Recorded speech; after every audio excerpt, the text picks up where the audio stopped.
Sobre o segundo tempo, foi exatamente a minha pergunta para o Zubeldia. Sobre como jogos atrás, eu fiz a mesma pergunta, não a mesma pergunta, mas uma pergunta que veio uma resposta que eu fiquei com ela na cabeça e trabalhando isso nos jogos seguintes, né?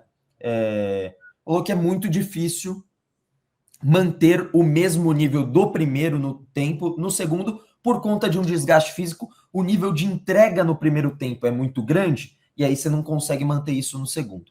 Aí eu guardei isso daqui.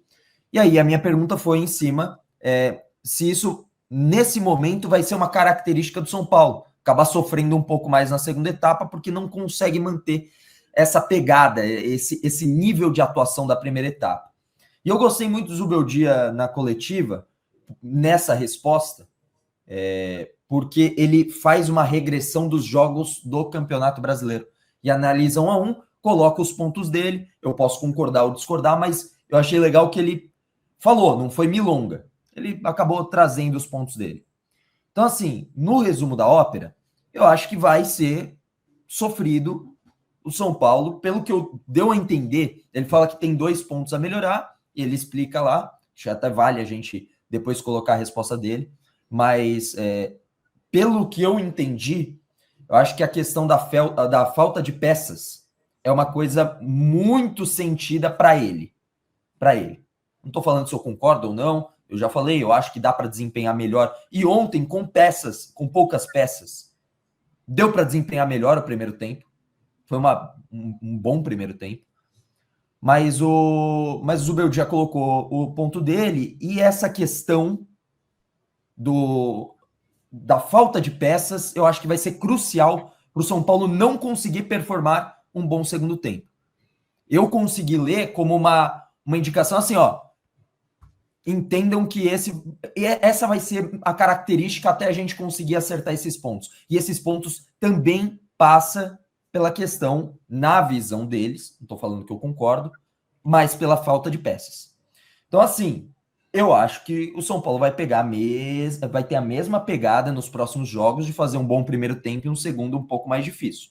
Um pouco mais truncado, de segurar o resultado e tudo mais. Eu acho que ainda assim ele pode ter decisões melhores na hora de substituir. Ontem até o Wilson apontou isso no Twitter, e eu concordo. Ele faz uma mudança de tirar um meio-campo, 5 minutos depois, ele viu que a mudança trouxe muito o Santos para o ataque, ele coloca outro meio-campo, ele tenta recuperar. Então, eu acho que algumas decisões do Zubeldia, principalmente na escolha de quem faz a substituição, elas são questionáveis. E tem que ser questionadas. Porque é isso. E o questionamento não é de quem não gosta. É de quem gosta a ponto de falar, olha, isso aqui pode melhorar. Você não acha? O que você pensa? Qual que é a tua visão? Acho que os questionamentos do Zubeldia são para isso, cara. São para isso. E sim, São Paulo tem mais chance na Copa. Só que assim, se for a mesma pegada de tipo de jogo, vai ser sofrido. Se prepare. Se passar para o mata-mata, imagina o que é o segundo tempo do jogo de volta com o São Paulo na frente do placar. Vai ser sofrido. Eu li um comentário, Chacon, ontem na jornada, né, que todo segundo tempo parece São Paulo e Liverpool, né? Tá aquele sofrimento que é ataque contra a defesa, os últimos 15 minutos vencendo uma coisa assim, só os fortes sobrevivem, né? E pelo tom da coletiva, eu entendi, vocês assistam de novo, se a gente passar, beleza, prestem atenção. Eu entendi que vai ser uma característica até conseguir acertar a casa. Quando vai acertar a casa? Não sei. Aí é problema do Zubeldia, ele ganha bem. Na cabeça dele, a chance de acertar, eu acho, né? A chance de acertar. É com o retorno dos jogadores. É com o retorno do Lucas do Oscar. Que na teoria. Na teoria, não, são titulares. E daí ele teria as opções que hoje são titulares, teria a opção de substituição para o segundo tempo. O que manteria o nível, a intensidade e tal. Na cabeça dele é isso. Mas eu concordo que a leitura de jogo dele, muitas vezes, a leitura de jogo contra o Botafogo, de ter colocado o Rodriguinho no corredor para marcar o lateral direito do Botafogo, o Vitinho, e em 5 minutos ele tomou 2 bolas nas costas. Entendeu? A mesma coisa de ontem, que o Wilson citou, e eu concordo também. Ele tira juntos o os dois meninos, né? O Matheus e o Lucas. O Matheus e o Lucas Ferreira, coloca o Cedric e... Me ajudem aí, por favor. E o Bobadilha, se eu não me engano. Bobadilha. Colocou Bobadilha, e o Bobadilha. Só que daí acaba que você perde o pouco de controle que estava tendo no meio de campo, você perde ainda mais. Foi aí que ele tirou o Marcos Antônio e colocou o Rodriguinho. Aí na posição do Rodriguinho, né? Daí deu até uma...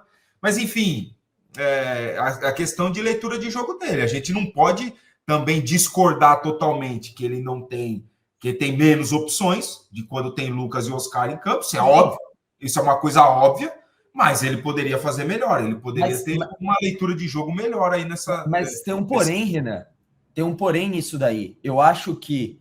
E quando eu falo que o São Paulo, para mim, em 2024, ele pega um time já com o trabalho começado, um momento turbulento, consegue engatar uma sequência legal, e em 2025, com a pré-temporada e o Paulista, para mim, o time dá uma involuída, ele cai o nível de produção.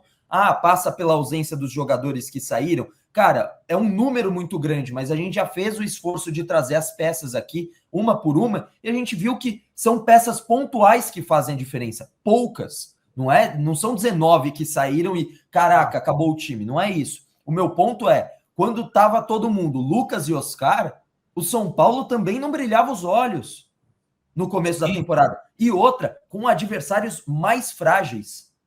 Contra, a gente pode lembrar, Velo Clube, Inter de Limeira, contra o próprio Santos jogando fora de casa. Ali no contexto, o gramado pode até justificar como foi a justificativa na coletiva, se eu bem me lembro, do Zubeldia naquela ocasião.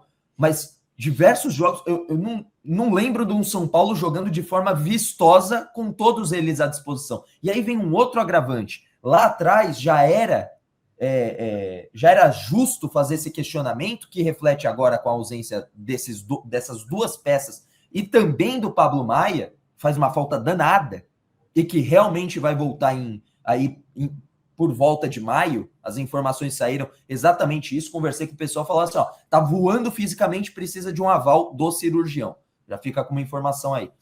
Mas, assim, agora isso reflete, esses três ausências.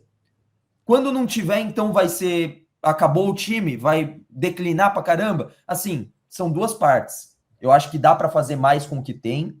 E não dá para usar só a ausência como desculpa, porque também quando tinha todo mundo, não jogava brilhando os olhos, não. Entendeu? E ainda tinham muitas mudanças questionáveis durante a partida. Nesse Campeonato Paulista, com adversários mais frágeis. Uma delas, um questionamento claro, da não utilização dos dois melhores jogadores em campo ontem, né? Que agora ele vai ter que usar. Ele não usava esses dois meninos que arrebentaram em campo ontem, certo? Ele não usava nem o Matheus e não usava também Aí, qual que era a opção? Era o Eric. A substituição era o Eric. Eram outras opções. Agora não. Agora ele vai ter também os meninos. Isso tudo é responsabilidade dele, viu? Eu não tô aqui tentando defender o ponto de vista dele, não. Isso tudo é responsabilidade dele. Ele não usou os meninos ali atrás porque ele não quis. Estava todo mundo lá à disposição dele. Entendeu? Isso é um ponto que eu queria falar aqui rapidinho também, porque é o seguinte, é inegável, tem todo mundo, acho que vocês já pontuaram muito bem, né?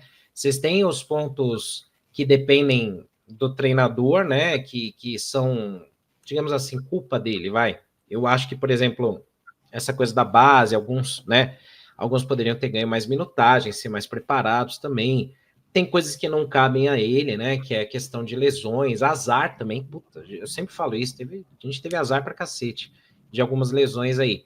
Sim. Mas o que eu falo pra galera, que às vezes o chat fica meio inflamado, não aqui, né? Mas no geral, é que assim, você não precisa, tipo, eu vesti a camisa do Zubeldia, então tudo que ele fizer tá certo e não tem nada de errado. Da mesma forma que se eu não gosto dele, então não tem nada que ele faça que pode ser elogiado. Ninguém consegue fazer um balanço, ninguém consegue ser ponderado. É um nós contra eles. Nós faremos. Contra o mal, não existe isso, gente. Então, que isso? Pô, o título da live. Ame ou odeie, cara, não é assim. Então, por exemplo, a gente tá falando aqui, eu sempre falo aqui, tem vários pontos positivos, tal, coisas legais ali que ele tem feito, tal, mas, ele demora para mexer. Acho que ele lê mal o jogo. Aí também, por exemplo, falar, mas a defesa, não foi ele que organizou, foi o Muricy que falou com ele. Ah, mano, tá bom. Se o Muricy tem que descer lá para falar para ele, você vai botar o time no 3-5-2 porque eu mandei. O cara mesmo pede demissão. Então, eu acho que assim, coisas que cabem a ele ter mérito, a gente não precisa falar também, não digo nós aqui, né, o nosso chat, né, mas no geral que eu vejo na internet. O mérito dele não é dele, mas as críticas são totalmente, a culpa é só dele. Eu acho que não é por aí, né?